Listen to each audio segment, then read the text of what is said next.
On va commencer avec une stat simple mais violente. Lors du dernier Irlande-France, les Irlandais rentrent 11 fois dans nos 22 mètres. Ils marquent 2,18 points par entrée. La France rentre 10 fois dans les 22 mètres irlandais, mais marque 3,6 points par entrée. Moins de ballons, mais beaucoup plus meurtrier. Et c'est exactement ce rapport-là qu'il va falloir retrouver jeudi soir au Stade de France. Ici, je te propose la lecture grand public du match avec l'analyse de la compo. Et pour ceux qui veulent aller plus loin, une lecture zone par zone et des scénarios précis. J'ai aussi préparé une analyse dans le vestiaire. Le lien, il est en description. L'Irlande, c'est pas une équipe à prendre à la légère. Depuis leur défaite contre l'Afrique du Sud, on a l'impression que l'Irlande est en difficulté, presque à la ramasse. Mais ceux qui ont vu le match savent une chose, c'est qu'ils perdent 24-13, il me semble.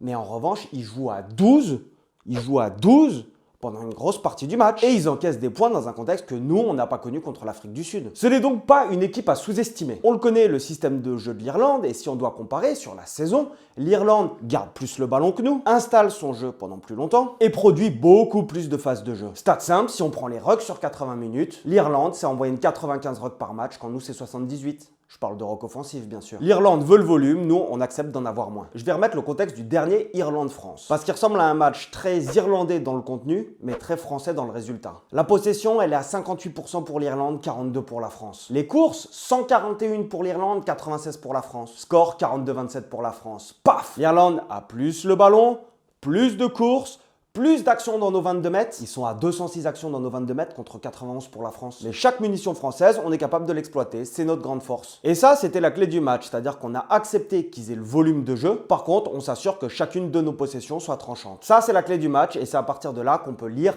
en fait les choix de composition. Même si le contexte est différent, vous allez le voir. France-Irlande, c'est toujours un choc. Un gros morceau. Mais pour être honnête, je pense que ce match-là, la France peut le prendre très au sérieux et faire très très mal. Il y a même un scénario où on les broie avec 15 à 20 points d'avance. Perso, c'est mon prono. Il y a un monde où on va leur mettre une foudre comme l'année dernière. Et c'est pas de l'arrogance, c'est du contexte. Déjà, la mêlée. L'Irlande arrive avec un vrai souci au poste de pilier gauche. Ils ont perdu les 3 premiers choix pour le début du tournoi à gauche. Et quand tu touches à ce poste-là, tu fragilises l'ensemble. Comme on le dit souvent, no scrum, no win. En face, la France arrive avec des joueurs ultra en forme et un 5 de devant solide. Je crois qu'on a une capacité à s'imposer dans le combat que peu d'équipes sont capables de tenir pendant 80 minutes. Mais on va y revenir sur la mêlée. Ensuite, dans le jeu, l'Irlande reste très structurée avec son système de jeu en 1-3-3-1 et blablabli et blablabla. Mais tout le monde le connaît par cœur. Et le problème, c'est que ce système fonctionnait parfaitement quand il y avait Sexton. Et là, on a vu qu'avec leur changement de numéro 10,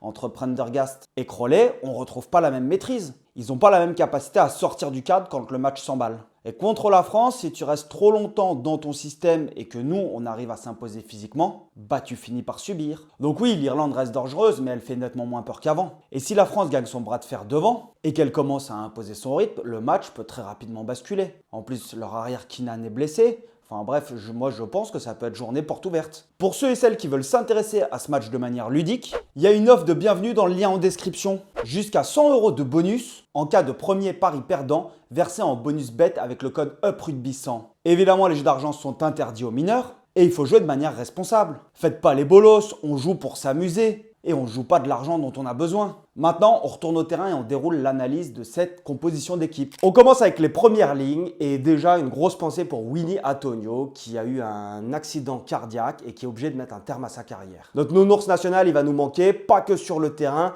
mais aussi, en tout cas pour ma part, pour l'aura qu'il dégageait. Au-delà d'être un gros porteur de balles, d'être un sacré client, c'était un mec qui avait toujours la banane. Sportivement, c'était un client énorme. Côté irlandais, il y a un vrai souci en mêlée fermée. On a beaucoup parlé de notre difficulté en mêlée à la France quand on a joué les Sud-Africains. Là, ça va pas être la même chanson. L'Irlande arrive très diminuée à gauche. Andrew Porter, forfait pour le début du tournoi. Paddy, McCarthy indisponible. Jack Boyle, gravement blessé au genou. La conséquence directe, c'est que Andy Farrell est obligé de composer avec des joueurs, je savais même pas que c'était des joueurs, je pensais que c'était des villes en Irlande. Lugman et Mine. Si on prend les stats sur la saison de la mêlée irlandaise et française, on a les mêmes ratios. On tourne environ à 86% de réussite et de gain en mêlée. Mais dans ce contexte-là, avec cette première ligne irlandaise qui est vachement diminuée, la France, elle a quand même une vraie carte à jouer. Elle peut transformer cette parité statistique en avantage concret jeudi soir. De notre côté, il y a une chose qui est sûre, c'est que Régis Montagne est passé devant tout le monde dans la hiérarchie. Ça, c'est ce que tout le monde croyait, et moi le premier. Mais, on s'est rendu compte que Aldeguerri a été rappelé. Moins de fiabilité en mêlée, mais plus à l'aise balle en main. Il a un autre rendement en fait que Régis Montagne. Quand j'ai vu qu'a priori il allait commencer le match, je me suis dit mais pourquoi? J'en parle souvent, Montagne est vachement moins spectaculaire par exemple que Antonio balle en main. Par contre, sa fiabilité en mêlée et sa fiabilité défensive est juste énorme. Derrière lui, pour moi, on retrouve Tatafou qui n'a pas joué un seul match en 6 ou 7 mois et qui se retrouve appelé dans les 42. Est-ce que ça choque?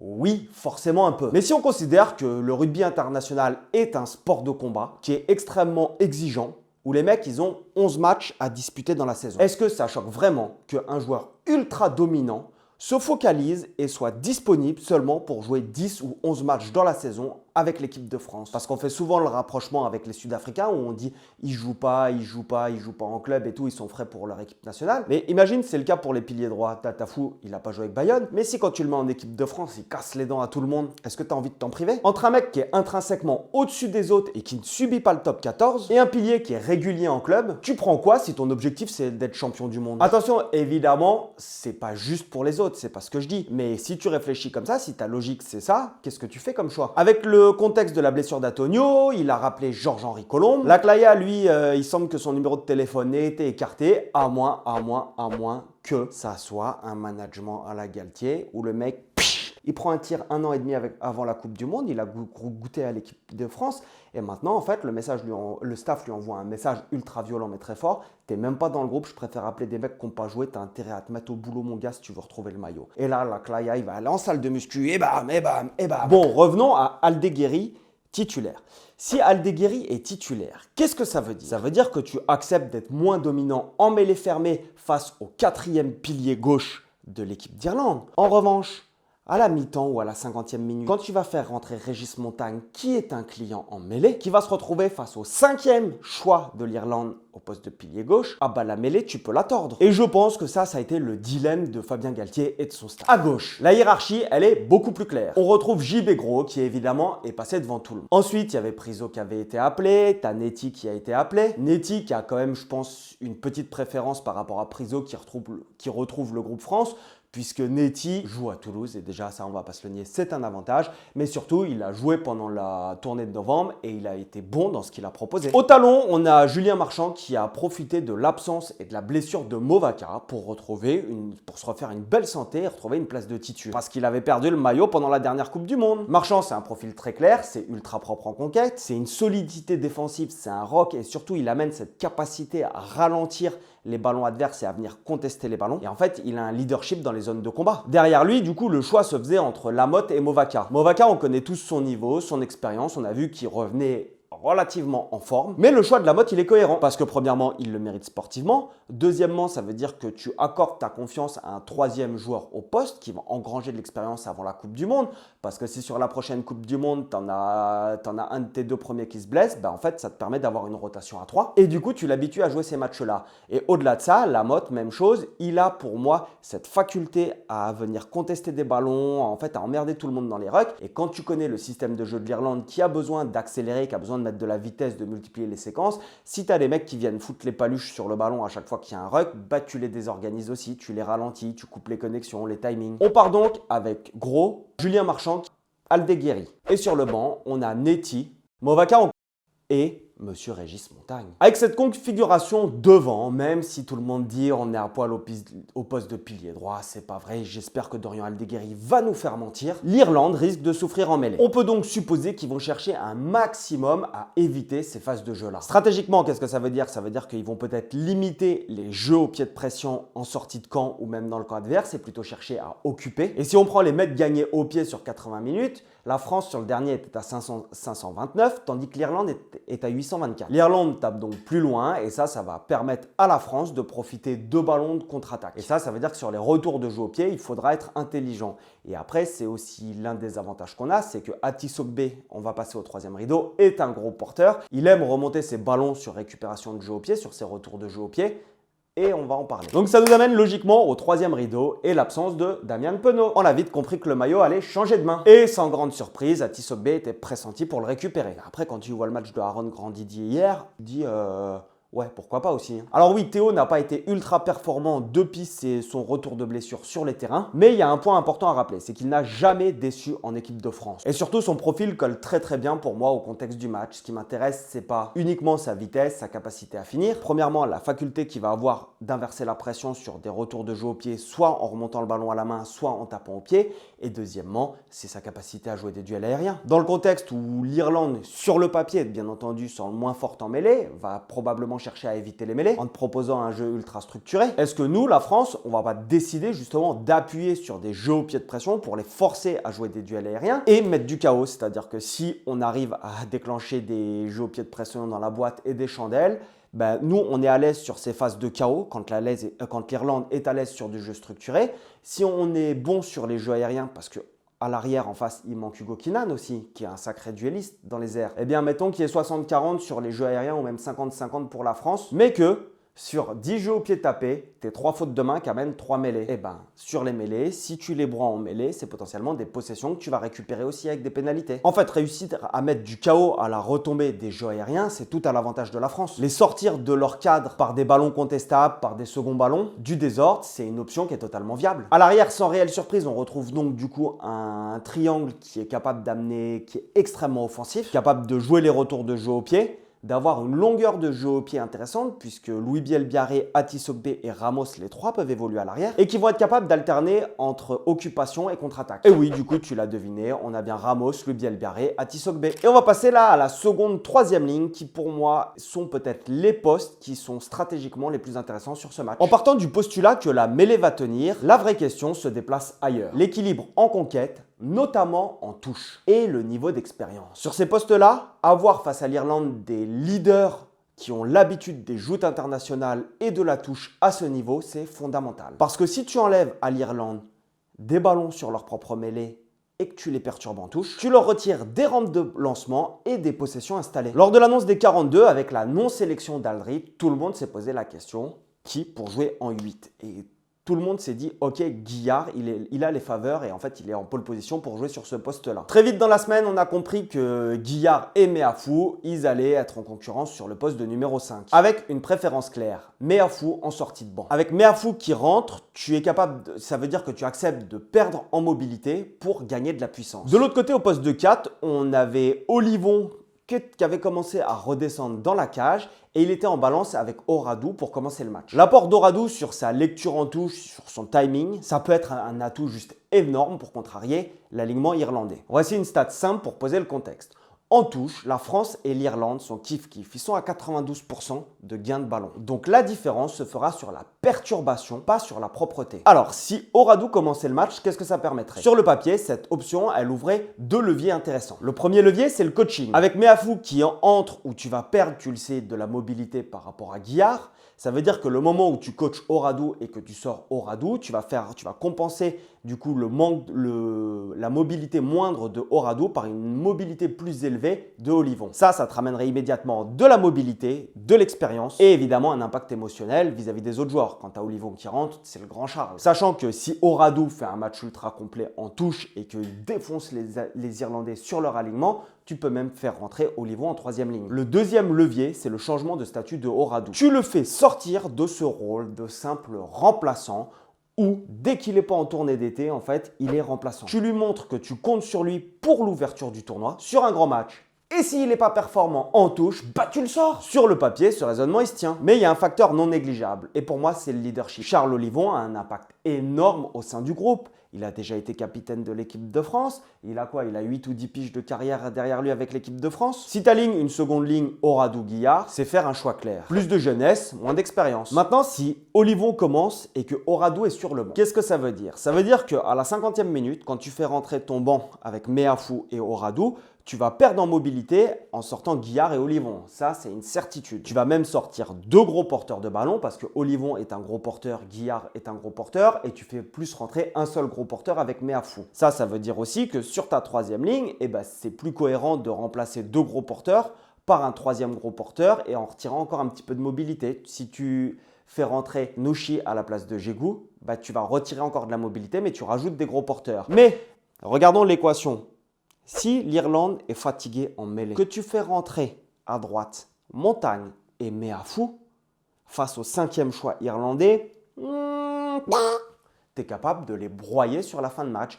Et si tu fais rentrer Oradou et qu'il arrive à perturber l'alignement en fin de match, ben waouh, les 30 dernières minutes, ça peut devenir un calvaire. Côté irlandais, malgré l'absence de Ryan Bird, ils sont quasiment au complet. Byrne, McCarthy, un véritable poison, Anderson. On bascule sur la 3e ligne où Jelonch semblait pressenti pour commencer au poste de numéro 8. À ses côtés, malgré un retour de blessure, Cross était pressenti pour débuter jusqu'à une petite alerte en début de semaine. Cross, c'est tout ce qui nous fait du bien en 3e ligne avec de la mobilité, du combat et de la régularité. Au vu de ce que la France propose depuis la dernière Coupe du Monde au centre du terrain avec les avants entre les 15 et les 15 qui matraquent la gueule à tout le monde, on a vraiment besoin de densité et de combat au cœur du jeu. C'est notre façon de jouer. Et du coup, de l'autre côté, le choix se faisait entre Nushi et Djegou. Et même chose, là, on rentre dans cette équation où tu dois trouver de l'équilibre entre ta seconde ligne et ta 3e ligne, entre les profils aériens et les profils non aériens. Et la différence entre Djegou et Nushi, elle est quand même assez flagrante. Djegou, c'est un flanqueur qui est mobile avec un énorme volume de jeu, profil course-plaquage, un véritable numéro 7. Nushi, c'est un 3e ligne qui est plus lourd, qui est beaucoup plus dense, qui peut jouer 6, 7 ou 8. Il fait 15 kills de plus quand même que Djegou. Il est à 106, 107 kilos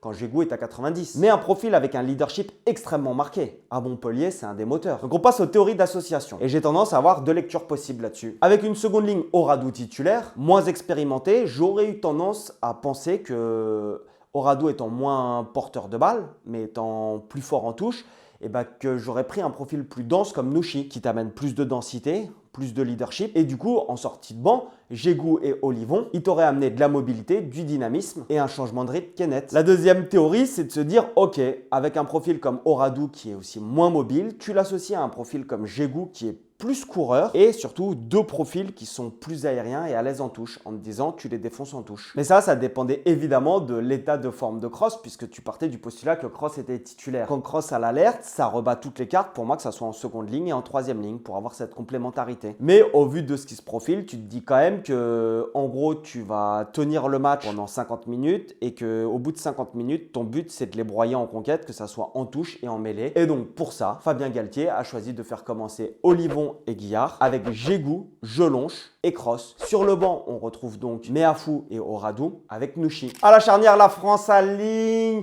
une charnière ultra offensive de playmaker, Dupont-Jalibert, Dupont va très probablement faire du Dupont, c'est-à-dire que il va forcément vivre autour des rucks, animer autour des rucks, porter le ballon avec ses gros. Et pour moi, ouais, c'est là que la France, elle doit frapper. Sur la saison, on l'a vu, en moyenne, l'Irlande joue plus de rucks que nous. On est à 78 contre 95. Mais quand on regarde la qualité des rucks, le rapport de force, il change. La France, elle a une meilleure proportion de rucks en pourcentage qui sont compris entre 0 et 3 secondes. Et elle a plus de rucks qui gagnent la ligne d'avantage que l'Irlande. Moins de ballons, mais plus de décisions gagnantes sur les bords de ruck. Et quand les libérations sont rapides au sol, évidemment, c'est la clé pour tout le monde d'avoir des libérations. Mais le premier bénéficiaire pour ça, c'est Antoine Dupont. Parce qu'une libération rapide, c'est-à-dire tu gagnes la ligne d'avantage, une libération rapide, la défense est en train de circuler. Et là, tu as Toto qui prend le ballon et qui va faire ses petits gris-gris animés avec ses structures offensives. Et c'est dans ce cadre que Jalibert va entrer pleinement dans le jeu. Je pense que Jalibert va quitter un petit peu son rôle de playmaker qu'il a quand il est à l'UBB où tous les ballons passent par lui et toutes les prises de décision sont par lui,